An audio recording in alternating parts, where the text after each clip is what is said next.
ഇപ്പോൾ യുണൈറ്റഡിൻ്റെ മാനേജർ ആരാകണം എന്ന് ചോദിച്ചൊരു പോൾ ഇട്ട് കഴിഞ്ഞാൽ എനിക്കറിയാം ഏറ്റവും കൂടുതൽ വോട്ട് കിട്ടാൻ പോകുന്നത് ലൂയിസ് എൻറിക്കയ്ക്കായിരിക്കും. പക്ഷേ ഇന്ന് വന്ന റിപ്പോർട്ട് അനുസരിച്ച് ലൂയിസ് എൻറിക്കയും നമുക്ക് സൈൻ ചെയ്യാൻ പറ്റത്തില്ല. കാരണം ലൂയിസ് എൻറിക്കെ ഈ ഒരു സീസണിൻ്റെ അവസാനം PSG പുള്ളിയുടെ കോൺട്രാക്റ്റ് എക്സ്റ്റെൻഡ് ചെയ്യാൻ തയ്യാറായി നിൽക്കുന്നു എന്ന് പറഞ്ഞുകൊണ്ടുള്ള റിപ്പോർട്ട്സ് ഇപ്പം വരുന്നുണ്ട്. അപ്പം ലൂയിസ് എൻറിക്കയുടെ ഭാഗത്തുനിന്ന് നമ്മൾ ചിന്തിക്കുകയാണെങ്കിൽ ശരിക്കും ഇപ്പോൾ ഉള്ള വേൾഡ് ഫുട്ബോളിൽ ഇപ്പം പല ക്ലബ്ബുകളെ നമ്മൾ കമ്പയർ ചെയ്ത് നോക്കിയാൽ ഏറ്റവും നല്ല പ്രൊജക്റ്റ് മുന്നോട്ടൊരു വിഷൻ ഓടെ ചിന്തിച്ച് ഏറ്റവും നല്ല പ്രൊജക്റ്റ് ഉള്ള ഏറ്റവും നല്ല ഫുട്ബോൾ പ്രൊജക്റ്റ് ഉള്ള ഒരു ഫുട്ബോൾ ക്ലബ്ബ് എന്ന് പറയുന്നത് PSG ആണ്. ലോകത്തിലുള്ള ഏറ്റവും നല്ല യങ് ടാലൻസ് എല്ലാവരെയും വാരിക്കൂട്ടി അവർ സൈൻ ചെയ്ത് ചാമ്പ്യൻസ് ലീഗൊക്കെ ജയിച്ച് നിൽക്കുന്ന ഒരവസരത്തിൽ എന്തിനാ പുള്ളി PSG പോണക്കത്തെ പ്രോജക്റ്റ് വിട്ടിട്ട് ഇതുപോലൊരു വമ്പൻ മെസ്സ് ആയി കിടക്കുന്ന മാഞ്ചസ്റ്റർ യുണൈറ്റഡിൽ വരണം? അതുമാത്രമല്ല, മാഞ്ചസ്റ്റർ യുണൈറ്റഡിൽ വന്നു കഴിഞ്ഞാൽ നമ്മുടെ ഏമാനന്മാരുടെ മുന്നിൽ ഇങ്ങനെ ഓച്ചാനിച്ച് നിൽക്കേണ്ട ഒരു അവസ്ഥയായിരിക്കും ഒമർ ബറാഡയുടെയും അതുപോലെ തന്നെ ജേസൺ വിൽകോക്സിൻ്റെയും ക്രിസ്റ്റഫർ വിവലിൻ്റെയും ഒക്കെ മുന്നിൽ.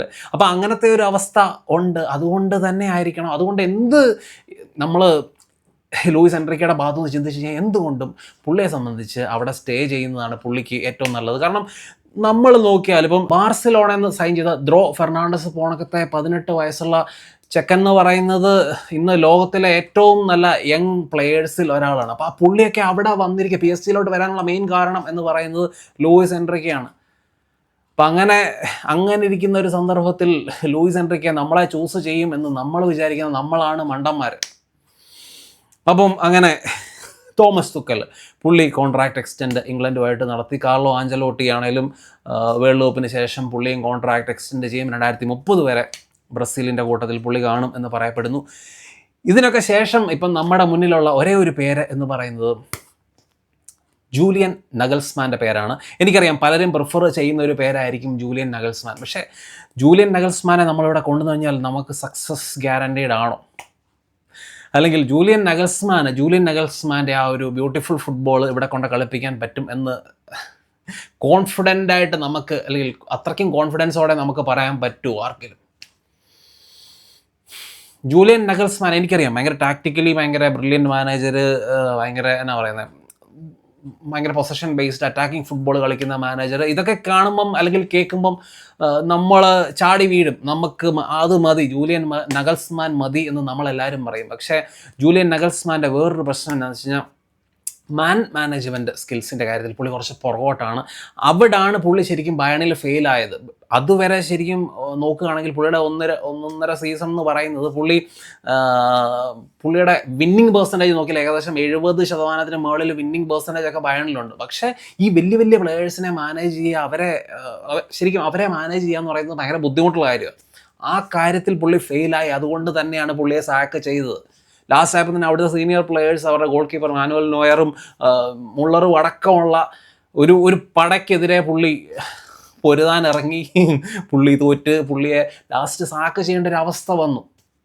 അപ്പം അതുകൊണ്ട് തന്നെ അങ്ങനത്തെ ഒരു ഡേഞ്ചർ ഉണ്ട്. ഈ ചെറിയ ക്ലബിനെയൊക്കെ മാനേജ് ചെയ്തിട്ട് വലിയ ക്ലബിലോട്ടുള്ള എടുത്തുചാട്ടം എന്ന് പറയുന്നത് അത്ര എളുപ്പമല്ല. ടാക്ടിക്കലി ബ്രില്യൻ്റ് ആയാൽ മാത്രം പോരാ. അപ്പം ഇങ്ങനത്തെ മാനേജ്മെൻറ്റ് സ്കിൽസും കൂടെ ഇമ്പ്രൂവ് ചെയ്തേ പറ്റത്തുള്ളൂ. അപ്പം അങ്ങനത്തെ ഒരു ക്വസ്റ്റ്യൻ മാർക്ക് ജൂലിയൻ നഗൽസ്മാൻ്റെ മുന്നിലുണ്ട്. അത് മാത്രമല്ല, ഞാൻ മുമ്പേ പറഞ്ഞ പോലെ തന്നെ പുള്ളി ഇവിടെ വന്നിട്ടൊരു ഹെഡ് കോച്ച് എന്നുള്ള രീതിയിലൊന്നും വർക്ക് ചെയ്യും എന്ന് എനിക്ക് യാതൊരു പ്രതീക്ഷയില്ല. അപ്പോൾ ഇങ്ങനെയൊക്കെയുള്ള പ്രശ്നങ്ങൾ ഉള്ളതുകൊണ്ട് തന്നെ നമ്മുടെ മുന്നിലുള്ള ചോയ്സ് എന്ന് പറയുന്നത്, ചോയ്സിൽ ഏറ്റവും ആദ്യം കാണേണ്ട പേരായിട്ട് ഞാൻ പേഴ്സണലി കാണുന്നത് മൈക്കിൾ കാരിക്കിനെ തന്നെയാണ്. മൈക്കിൾ കാരിക്ക് ഇവിടെ വന്നിട്ട് ഇപ്പോൾ എന്താണ് പുള്ളിയുടെ പ്രശ്നം എന്താണ്? പുള്ളിക്ക് ബ്യൂട്ടിഫുൾ ഫുട്ബോൾ കളിക്കാൻ പറ്റുന്നില്ല, പുള്ളിക്ക് പ്ലാൻ ബി ഇല്ല എന്നൊക്കെ പറയുന്നു. പുള്ളിക്ക് നല്ല ഫുട്ബോൾ കളിക്കാൻ പറ്റുന്നില്ല, പുള്ളിക്ക് പ്ലാൻ ബി ഇല്ല. ഇതൊന്നും ഇല്ലാതെയും പുള്ളി 7ാം സ്ഥാനത്ത് കടന്ന് നമ്മളെ 3ാം സ്ഥാനത്ത് കൊണ്ടെത്തിച്ചില്ലേ. മുന്നോട്ട് എന്താകുമെന്ന് എനിക്കറിയത്തില്ല. പുള്ളിയുടെ കാര്യത്തിൽ ഒരു ഡിസിഷൻ എടുക്കേണ്ടത് ഈ സീസണിൻ്റെ അവസാനമാണ് എന്ന് ഞാൻ ഇപ്പോഴും അടിവരയിട്ട് പറയുന്നു. ഇനിയുണ്ടല്ലോ ഒരു 5, 6, 7 മത്സരങ്ങളുണ്ട്, അത് കഴിഞ്ഞിട്ട് മതി. ഇതുവരെ പുള്ളി ലീഡ് ചെയ്ത 10 മത്സരങ്ങൾ, പുള്ളി കോച്ചായിട്ട് വന്നിട്ടുള്ള 10 മത്സരങ്ങൾ നിങ്ങൾ നോക്കിയാൽ 23 പോയിൻറ്റ്സാണ് നമുക്കുള്ളത്. 30 പോയിൻറ്റ്സിൽ 23 പോയിൻറ്റ് നമ്മൾ നേടി. 10 മത്സരങ്ങൾ 7 ജയം, 2 ഡ്രോ 1 തോൽവി, ഇതാണ് നമ്മുടെ റെക്കോർഡ്. അപ്പം പുള്ളി നമ്മുടെ മാനേജറായിട്ട് വന്നപ്പോൾ മുതലുള്ള പ്രീമിയർ ലീഗ് നോക്കിയാൽ 10 മത്സരങ്ങളിൽ നമ്മളെക്കാളും കൂടുതൽ പോയിന്റ്സ് ഉള്ളത് ആകെപ്പാടെ ആർസനലിനാണ്. നമുക്ക് 23 ആണെങ്കിൽ ആർസനലിന് 24 പോയിന്റ്. റിസൾട്ട്സ് തരുന്നുണ്ട്. എന്നെ സംബന്ധിച്ച് അതാണ് എനിക്ക് ഇമ്പോർട്ടൻറ്റ്. കൺസിസ്റ്റൻ്റ് ആയിട്ട് ഇവിടെ റിസൾട്ട് കൊണ്ടുവരാൻ പറ്റുകയാണെങ്കിൽ എനിക്ക് അങ്ങനത്തെ മാനേജർ മതി. ഞാൻ ബ്യൂട്ടിഫുൾ ഫുട്ബോൾ കളിപ്പിക്കും എന്ന് പറഞ്ഞുകൊണ്ട് ഇവിടെ പലരെയും കൊണ്ടുവന്നായിരുന്നു. ടെൻ ഹാഗിനെയും അമോറിമിനെയൊക്കെ കൊണ്ടുവന്നു. എന്തായി? ഫുട്ബോളും ഇല്ല, റിസൾട്ടും ഇല്ല. ഇതാണ് അവസ്ഥ. അതുകൊണ്ട് തമ്മിൽ ഭേദം മൈക്കിൾ ക്യാരിക്ക് തന്നെയാണ്. അപ്പോൾ ഇങ്ങനത്തെ മാനേജറെ ഇവിടെ വർക്കാകത്തുള്ളൂ. മൈക്കിൾ ക്യാരിക്ക്, ഒലേ ഉണക്കത്തെ മാനേജറൊക്കെ ഇവിടെ വർക്കാകുന്നുള്ളൂ. അത് നമ്മൾ മനസ്സിലാക്കണം. നമ്മൾ കടുംപിടുത്തത്തിന് പോകണ്ട. സ്ട്രക്ചർ അല്ലെങ്കിൽ പ്രോപ്പർ റിജിഡ് സ്ട്രക്ചറിനുള്ളിൽ നിൽക്കുന്ന മാനേജർ. റയൽ മാഡ്രിഡിൽ അലോൺസോയെ കൊണ്ടുവന്നിട്ടുള്ള അവസ്ഥ നിങ്ങൾക്ക് എല്ലാവർക്കും അറിയാം. ഇപ്പം ഞാനൊരു കാര്യം പറയട്ടെ. ഇപ്പം ഇനിയിപ്പം പലരും പറയും, ഇനിയിപ്പം മൈക്കിൾ ക്യാരിക്കിനെ കൊണ്ടുവന്ന് ഞാൻ പെട്ടെന്ന് പുള്ളിയെ സാക്ക് ചെയ്യേണ്ടി വന്നു കഴിഞ്ഞാൽ എന്ത് ചെയ്യും? സാക്ക് ചെയ്യണം. നിങ്ങൾ വലിയ ക്ലബിനെ പോലെ നമ്മൾ ആക്ട് ചെയ്യും. റയൽ മാഡ്രിഡ് എങ്ങനെയാണ് ബിഹേവ് ചെയ്യുന്നത്? നമ്മുടെ ഈ ഒരു എന്നാ പറയുന്നത്, പ്ലെയേഴ്സിനെ വെച്ചുള്ള നമ്മുടെ ഈ ഒരു സ്ക്വാഡ് റീബിൽഡ് ഉണ്ടല്ലോ, ഈ റീബിൽഡ് എന്ന് പറയുന്നത് ഒരിക്കലും ഒരു മാനേജറിനെ ഫോക്കസ് ചെയ്തുകൊണ്ടായിരിക്കരുത്. ടെൻ ഹാഗിനെ കൊണ്ടിരുന്നു, ടെൻ ഹാഗിന് ഇഷ്ടമുള്ള കുറച്ച് പേരെ ഇങ്ങോട്ട് കൊണ്ടിരുന്നു, അമോറിമിനെ കൊണ്ടിരുന്നു, അമോറിമിന് ഇഷ്ടമുള്ള കുറച്ച് പേരെ പിറക്കുന്നു, ജോസെ മോറിഞ്ഞോയെ കൊണ്ടിരുന്നു, പുള്ളി പണ്ട് കോച്ച് ചെയ്ത ആൾക്കാരെ കൊണ്ടിരുന്നു. അപ്പം ഈ രീതിയിലായിരിക്കരുത് ഒരിക്കലും ഒരു സ്ക്വാഡ് ബിൽഡ് ചെയ്യാൻ വേണ്ടി പോകുന്നത്. അതുകൊണ്ട് തന്നെയാണ് നമുക്ക് ഓരോ മാനേജറിനെ സാക്ക് ചെയ്യാൻ നമ്മൾ ബുദ്ധിമുട്ടുന്നത്. ഇപ്പം റയൽ സാബി അലോൺസോയെ കൊണ്ടുവന്നു. സാബി അലോൺസോയെ സാക്ക് ചെയ്തല്ലോ. സാക്ക് ചെയ്തിട്ട് വന്ന ആർബി ലോവയെ 2026 ജനുവരിയിലാണല്ലോ സൈൻ ചെയ്തത്. പുള്ളി പുതിയ കോൺട്രാക്റ്റ് സൈൻ ചെയ്യുന്നു. 2026 പുതിയ കോൺട്രാക്റ്റ് പുള്ളി സൈൻ ചെയ്യുന്നു. കസ്തിയയിലാണ് പുള്ളി വർക്ക് ചെയ്തത്, എനിക്കറിയാം. പക്ഷേ ഫസ്റ്റ് ടൈം കോച്ച് ആയപ്പോഴത്തേനും പുതിയ കോൺട്രാക്റ്റ് സൈൻ ചെയ്തു. ആ ഒരു പുതിയ കോൺട്രാക്റ്റ് എന്ന് പറയുന്നത് 2027 ജൂൺ വരെയാണ്. അപ്പം ഈ ഒരു സീസൺ കഴിഞ്ഞ അടുത്ത സീസണിലോട്ട് പുള്ളിക്ക് പോകണമെങ്കിൽ റയൽ മാഡ്രിഡ് കുറച്ച് എന്നാ പറയുന്നത് ഒബ്ജക്റ്റീവ്സ് പറഞ്ഞിട്ടുണ്ട്. ഇന്ന സാധനങ്ങൾ അച്ചീവ് ചെയ്താൽ മാത്രമേ നിനക്ക് അടുത്ത സീസൺ ഉള്ളൂ, അല്ലെങ്കിൽ കോൺട്രാക്റ്റ് അവിടെ കൊണ്ട് ടെർമിനേറ്റ് ആവും. അപ്പോൾ ആ രീതിയിലുള്ള ചെറിയ കോൺട്രാക്റ്റ് കൊടുത്ത് നമുക്ക് വേണമെങ്കിൽ ഈ ഒരു വരാൻ പോകുന്ന എന്നാ പറയുന്നത് മുന്നോട്ടുള്ള മത്സരങ്ങളൊക്കെ ജയിച്ച് നമ്മളതിൽ 3-ാം സ്ഥാനത്ത് മൈക്കിൾ ക്യാരിക്കിന് എത്തിക്കാൻ പറ്റുകയാണെങ്കിൽ കൊടുക്കണം. ചെറിയ കോൺട്രാക്റ്റ്, 1 വർഷത്തെ കോൺട്രാക്റ്റ്, 1+1 വല്ലതും കൊടുക്കണം. അതാണെങ്കിലും മൈക്കിൾ ക്യാരിക്ക് ഇവിടെ നിൽക്കാൻ തയ്യാറാകും. സ്ക്വാഡ് റീബിൽഡും കാര്യങ്ങളും നടത്തുന്നത് ആരാ നടത്തുന്നത്? നമ്മുടെ ഇപ്പം മാഞ്ചസ്റ്റർ യുണൈറ്റഡിൽ സ്ക്വാഡ് ബിൽഡിങ്ങും പ്ലെയേഴ്സിൻ്റെ കാര്യത്തിൽ ഫൈനൽ ഡിസിഷൻ ആരാ നടത്തുന്നത്? Omar Barada, Jason Wilcox, Christopher oil, ഇവരാണ് നടത്തുന്നത്. ഇപ്പോൾ റയൽ മാഡ്രിഡ് നോക്കിയാൽ അവിടെ ഫ്ലോറന്റീനോ പെരസ്, അവരുടെ CEO ഹോസെ ഏംഗൽ സാഞ്ചസ്, അതുപോലെ തന്നെ റിക്രൂട്ട്മെൻറ്റിൻ്റെ ഹെഡ് ഹൂനി കലാഫാദ്, ഇങ്ങനത്തെ ആൾക്കാരാണ് അവിടെ നടത്തുന്നത്. അപ്പോൾ ആ ഒരു മോഡലിൽ തന്നെ മുന്നോട്ട് പോകണം എന്നാണ് എൻ്റെ അഭിപ്രായം. ഒരു മാനേജർ ചെറിയ കോൺട്രാക്റ്റ് കൊടുത്ത് മാനേജറിനെ കൊണ്ടുവരിക. മാനേജർ വർക്കാകുന്നില്ലെങ്കിൽ പുള്ളിയുടെ കോൺട്രാക്റ്റ് ടെർമിനേറ്റ് ചെയ്യുക. അപ്പോൾ അതിനുള്ള ചങ്കൂറ്റമൊക്കെ കാണിക്കണം. വലിയ ക്ലബ്ബുകൾ അങ്ങനെയാണ് ബിഹേവ് ചെയ്യുന്നത്. അല്ലാതെ വർഷങ്ങൾ 4-5 വർഷം ഞാൻ കൊടുക്കും എന്നൊക്കെ പറഞ്ഞുകൊണ്ട് ഇവിടെ മാനേജറെ കൊണ്ടുവരുന്ന പരിപാടി നിർത്തിക്കോ. പിന്നെ പ്രീമിയർ ലീഗിൽ എനിക്കറിയാം പല ചെറിയ ക്ലബ്ബുകളെ മാനേജ് ചെയ്യുന്ന പല മാനേജേഴ്സുണ്ട്. കുറച്ച് പ്രീമിയർ ലീഗ് പ്രൂവൺ എന്നൊക്കെ നമുക്ക് പറയാൻ പറ്റുന്ന ഒലിവർ ഗ്ലാസ്നർ, അല്ലെങ്കിൽ ഇറാവോള, പിന്നാരാ മാർക്കോ സിൽവ, അങ്ങനത്തെ മാനേജേഴ്സ്. അപ്പം ഈ തരം മാനേജേഴ്സിനെയൊക്കെ നോക്കിയാൽ എനിക്ക് നല്ല പേടിയുണ്ട്. കാരണം ആ മാനേജർ ഇവിടെ വന്നിട്ട് വർക്കാകും എന്നുള്ളതിന് യാതൊരു ഗ്യാരണ്ടി ഇല്ല. ഇപ്പം ബോൺമുത്തോ ക്രിസ്റ്റൽ പാലസോ അല്ലെങ്കിൽ അങ്ങനത്തെ ടീമുകളൊക്കെ കളിക്കുന്ന ഫുട്ബോൾ കണ്ടിട്ട് നമ്മൾ അവർക്ക് എന്നാൽ പിന്നെ ഇവനെ ഇങ്ങനെ കൊണ്ടുവന്നേക്കാമെന്ന് വിചാരിക്കും. ഇവിടെ അത് വർക്കാകത്തില്ല. പലരെയും കൊണ്ടുവന്നില്ല. പൊച്ചറ്റീനോ ഇവിടെ ഭയങ്കര പുലിയായിരുന്നല്ലോ പ്രീമിയർ ലീഗിൽ സ്പേഴ്സുമായിട്ട്. PSG പോയി, വലിയ ടീമൊക്കെ ഉണ്ടായിരുന്നല്ലോ. എന്തെങ്കിലും നടന്നോ? അതാ പറഞ്ഞത്, ഈ മാനേജ്മെൻറ്റ് സ്കിൽസ് എന്ന് പറയുന്ന കാര്യത്തിൽ ഇവരൊക്കെ ഭയങ്കരമായിട്ട് ലാക്ക് ചെയ്യുന്നുണ്ട്. വലിയ പ്ലെയേഴ്സിനെ മാനേജ് ചെയ്യുന്ന കാര്യത്തിൽ ഉള്ള എക്സ്പീരിയൻസ് അവർക്കില്ല. അപ്പം അങ്ങനത്തെ ഒരു സ്റ്റെപ്പ് അടുത്ത ഒരു ക്ലബിലോട്ട് വരുത്തിയാൽ മാത്രമേ അവരെയൊക്കെ നമുക്ക് കൺസിഡർ ചെയ്യാൻ പറ്റത്തുള്ളൂ. മാർക്കോ സിൽവയൊക്കെ ആണെങ്കിലും എവർട്ടണിൽ പോയപ്പോൾ പുള്ളിയുടെ അവസ്ഥ, ഫുൾഹാമിൽ നിന്ന് എവർട്ടണിലോട്ട് പോയപ്പോൾ പുള്ളിയുടെ അവസ്ഥ നമ്മൾ കണ്ടു. തിരിച്ച് പിന്നെയും ഫുൾഹാമി വന്നപ്പോൾ പിന്നെയും പുലിയായി. അപ്പം അതുകൊണ്ട് തന്നെ അതൊന്നും ഒരു പെർമനൻറ്റ് സൊല്യൂഷനായിട്ട് എനിക്ക് തോന്നുന്നില്ല. മൈക്കിൾ ക്യാരിക്ക് ഇവിടെ നിന്നുകൊണ്ട് പുള്ളിക്ക് പ്രൂവ് ചെയ്യാൻ പറ്റുകയാണെങ്കിൽ 1 വർഷത്തെ കോൺട്രാക്റ്റ് 1+1 കൊടുക്കണം.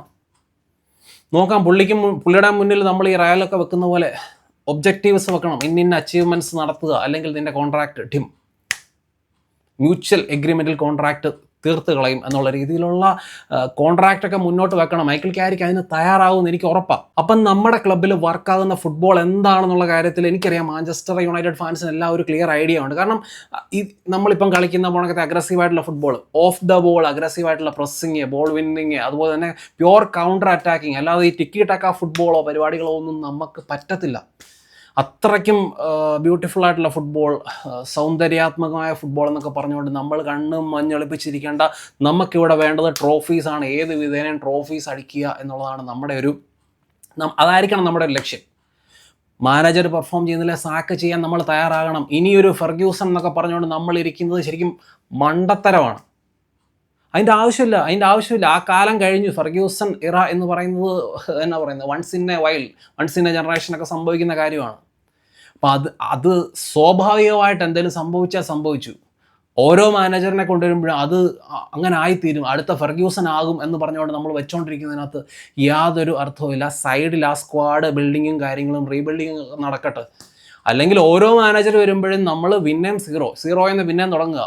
പുള്ളിയുടെ ബന്ധുക്കാരെയും പുള്ളിയുടെ പഴയ സുഹൃത്തുക്കളെല്ലാം കൊണ്ടുവന്ന് ഇതിങ്ങനെ ഈ പരിപാടി ഇങ്ങനെ നടന്നുകൊണ്ടിരിക്കും. അതുകൊണ്ട് തന്നെ നമ്മൾ മാനേജേഴ്സിനെ അപ്പോയിൻറ്റ് ചെയ്യുമ്പോൾ നമുക്ക് പെട്ടെന്ന് റിസൾട്ട്സ് ഉണ്ടാക്കാൻ പറ്റുന്ന മാനേജർ തന്നെ ആയിരിക്കണം. നമ്മൾ ഡിമാൻഡിങ് ആയിരിക്കണം. നമുക്ക് പെട്ടെന്ന് റിസൾട്ട് വേണം എന്നുള്ള ഡിമാൻഡ് തന്നെ വേണം മാനേജറിനെ കൊണ്ടുവരാൻ. അല്ലെങ്കിൽ ഞങ്ങളൊരു 3 വർഷം തരും എന്നുള്ള ഗ്യാരണ്ടിയിലൊന്നും ആരെയും കൊണ്ടുവരേണ്ട ആവശ്യമില്ല. സ്ക്വാഡ് ബിൽഡിങ്ങും കാര്യങ്ങളൊക്കെ ഞങ്ങളൊരു സൈഡിൽ നടത്തിക്കോളാം. നിനക്ക് വേണ്ട പ്ലെയേഴ്സിനെ, ഞങ്ങളുടെ സ്റ്റൈൽ ഓഫ് ഫുട്ബോൾ ഇതാണ്, അപ്പോൾ അതിന് പറ്റിയ ഒരു മാനേജർ, നമ്മുടെ സ്റ്റൈൽ ഓഫ് ഫുട്ബോൾ ഇതാണ്, അപ്പോൾ അതിന് പറ്റിയ മാനേജറിനെ കൊണ്ടുവരിക. അവന് വേണ്ട പ്ലെയേഴ്സിനെ നമുക്ക് സ്ക്വാഡ് പയ്യെ റീബിൽഡ് ചെയ്ത് ആ സ്ക്വാഡ് റെഡിയാക്കി കൊടുക്കുക. പെട്ടെന്ന് റിസൾട്ട് മൈക്കിൾ ക്യാരിക്കിന് കൊണ്ടുവരാൻ പറ്റുമെങ്കിൽ ബാക്കിയുള്ള മാനേജേഴ്സിന് എന്തുകൊണ്ട് കൊണ്ടുവരാൻ പറ്റത്തില്ല? കൊണ്ടുവന്നേ പറ്റത്തുള്ളൂ. അതാണ് ഇപ്പം വലിയ ക്ലബിലെ ഡിമാൻഡ്, അത് തന്നെയാണ്. നമുക്ക് വെയിറ്റ് ചെയ്യാം, ഈ ഒരു സീസണിൻ്റെ അവസാനം വരെ വെയിറ്റ് ചെയ്യാം. എന്നിട്ട് മൈക്കിൾ ക്യാരിക്ക്, എൻ്റെ ഒരു മനസ്സിൽ ഇപ്പോഴും മൈക്കിൾ ക്യാരിക്ക് എന്നുള്ളൊരു പേരാണ് ഏറ്റവും ആദ്യം വരുന്നത്. അപ്പം പിന്നെ നമ്മൾ നോക്കുകയാണെങ്കിൽ മിഡ്ഫീൽഡേഴ്സിൻ്റെ കാര്യത്തിൽ അറിയാം, കഴിഞ്ഞ ദിവസം ഒരു റിപ്പോർട്ട് വന്നത് സാൻഡ്രോ ടൊണാലിയാണ് നമ്മുടെ പ്രിഫേർഡ് ചോയ്സ് എന്ന് പറയപ്പെടുന്നു. അപ്പം സാൻഡ്രോ ടൊണാലിക്ക് വേണ്ടി യുണൈറ്റഡ് ബിഡ് ചെയ്യും, അല്ലെങ്കിൽ സീസണിൻ്റെ അവസാനത്തോടെ അപ്രോച്ച് നടത്തും. സാൻഡ്രോ ടൊണാലിയുടെ ഭാഗത്തു നിന്ന് നോക്കുകയാണെങ്കിൽ പുള്ളിക്കും അതുപോലെ തന്നെ ന്യൂകാസിലിനും തമ്മിലൊരു എഗ്രിമെൻ്റ് ഉണ്ട്. ഇപ്പം ചാമ്പ്യൻസ് ലീഗ് ഫുട്ബോൾ അവർക്ക് കിട്ടാതിരിക്കുകയാണെങ്കിൽ ചാമ്പ്യൻസ് ലീഗ് ഫുട്ബോളിൽ ഉള്ള ഒരു ക്ലബ്ബ് വന്നു കഴിഞ്ഞാൽ അവരിപ്പം ന്യൂകാസിലിൻ്റെ ഒരു പർട്ടിക്കുലർ വാലുവേഷൻ മീറ്റ് ചെയ്യുകയാണെങ്കിൽ സാൻഡ്രോ ടൊണാലിയെ വിട്ടുകൊടുക്കും എന്നാണ് പറയപ്പെടുന്നത്. അപ്പം അവരുടെ വാലുവേഷൻ എന്ന് പറയുന്നത് ഏകദേശം 80 മില്യൺ പൗണ്ട്സ് എന്നൊക്കെയാണ് പറയുന്നത്. നമ്മൾ കാര്യത്തോട് എടുക്കുമ്പോൾ അറിയാം 80 മില്യൺ ആണോ 100 മില്യൺ ആണോ അവർ ചോദിക്കാൻ വേണ്ടി പോകുന്നത്. അപ്പോൾ എന്താണെങ്കിലും ഇസാക്കിൻ്റെ ഒരു സിറ്റുവേഷൻ ഉണ്ടാകത്തില്ല, അത്രയും കടുംപിടുത്തം നടത്തത്തില്ല. കാര്യങ്ങളൊക്കെ പെട്ടെന്ന് സോർട്ട് ഔട്ട് ചെയ്യാൻ ന്യൂകാസിൽ ശ്രമിക്കും എന്ന് തന്നെയാണ് ന്യൂകാസിലിൻ്റെ ഭാഗത്തു നിന്നും നമുക്ക് അറിയാൻ വേണ്ടി പറ്റുന്നത്. അപ്പം ടൊണാലി പോണക്കത്തെ മിഡ്ഫീൽഡർ, നമുക്കറിയാം മിഡ്ഫീൽഡിൽ എന്തുമാത്രം നമുക്കൊരു ബൂസ്റ്റ് ആയിരിക്കും, നമ്മുടെ മിഡ്ഫീൽഡിൽ എന്തുമാത്രം എനർജിയും ഒരു പുത്തൻ ഉണർവും ഒക്കെ കൊണ്ടുവരും എന്ന് നമുക്ക് എല്ലാവർക്കും അറിയാം. അപ്പോൾ ഇന്നലെ നോക്കുകയാണെങ്കിൽ ഇന്നലെ ടൊണാലി ഇറ്റലിക്ക് വേണ്ടി വേൾഡ് കപ്പ് ക്വാളിഫയറിൽ കളിച്ചു. അപ്പോൾ ആ ഒരു ക്വാളിഫയറിൽ പുള്ളിക്ക് ഒരു അസിസ്റ്റ്, ഒരു ഗോൾ ഒക്കെ പുള്ളി നേടിയിട്ടുണ്ട്. അപ്പം മാരക പെർഫോമൻസ് തന്നെ പുള്ളി നടത്തിയിട്ടുണ്ട്. അപ്പം ഇന്നലത്തെ മാച്ചിൽ ടോട്ടൽ പുള്ളിക്ക് 51 touch, 6 6 passes into the final third, 6 ball recovery, 4 shot attempts, 3 chances created, 1 assist, 1 goal. ഇതാണ് പുള്ളിയുടെ ഇന്നലത്തെ മാച്ചിൽ പുള്ളിയുടെ സ്റ്റാറ്റ്സ്. അപ്പം 2023 ന്യൂകാസിലിന് വേണ്ടി സൈൻ ചെയ്ത ഈ ഒരു പ്ലെയർ ഇതുവരെ അവർക്ക് വേണ്ടി 104 മത്സരങ്ങൾ കളിച്ചു. അതിൽ 10 അസിസ്റ്റ്, 10 ഗോൾ. ഇതാണ് പുള്ളിയുടെ ഇതുവരെയുള്ള സ്റ്റാറ്റ്സ്. അപ്പം ശരിക്കും പറഞ്ഞു കഴിഞ്ഞാൽ ഈ ഒരു ടൊണാലിയുടെ ഡീലിനെ കുറിച്ച് ഇങ്ങനെ പറയുമ്പോഴും എനിക്ക് സങ്കടം എന്ന് പറയുന്നത്, നമ്മൾ എലിയട്ട് ആൻഡേഴ്സൻ്റെ കാര്യത്തിൽ നമ്മുടെ കയ്യിൽ നിന്ന് കാര്യങ്ങൾ വിട്ടുപോവുകയാണ്. എലിയട്ട് ആൻഡേഴ്സൺ സിറ്റിയിലോട്ട് പോകുന്ന എല്ലാ സാധ്യതയും കാണുന്നുണ്ട്. എന്നാലും സാൻഡ്രോ ടൊണാലി വരിക എന്ന് പറയുന്നത് നമ്മളെ സംബന്ധിച്ച് വലിയൊരു കാര്യമാണ്.